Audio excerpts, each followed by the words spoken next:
Canada's premiers capping off their three-day summit here in Winnipeg. And while healthcare was top of mind on day two, Manitoba Premier Heather Stefanson says they are calling on the federal government to provide a boost to economic growth and trade, and are specifically calling on Ottawa to discuss infrastructure priorities. Wednesday's roundup meetings included discussions around supporting strategic infrastructure across Canada and ongoing competitiveness in the global economy.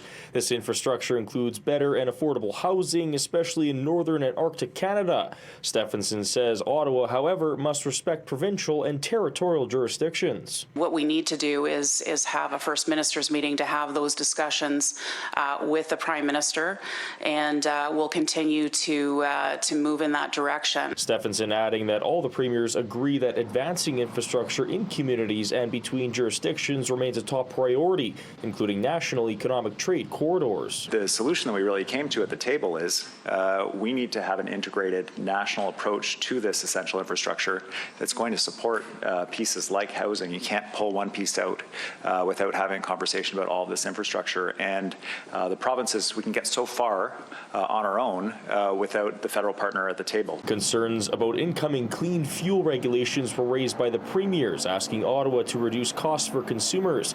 Alberta Premier Danielle Smith slamming the feds Wednesday, saying their approach is, quote, all stick and no carrot. We can meet green energy standards, we can meet emissions targets, but we have to have growing economies. The federal government has to step up and do its job, as opposed to keep on interfering in our jurisdiction to tell us how to do our job. Their job is to build economic corridors. The premiers have called on the feds to respect provincial and territorial jurisdiction over natural resources, including priorities to maintain and expand critical energy infrastructure and investing in clean energy infrastructure.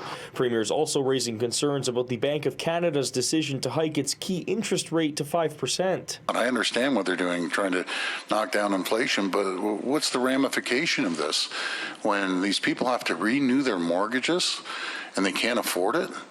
This isn't good for the country. Healthcare, of course, a major topic of discussion throughout the meetings, and plans are set to host another healthcare summit at the end of the year.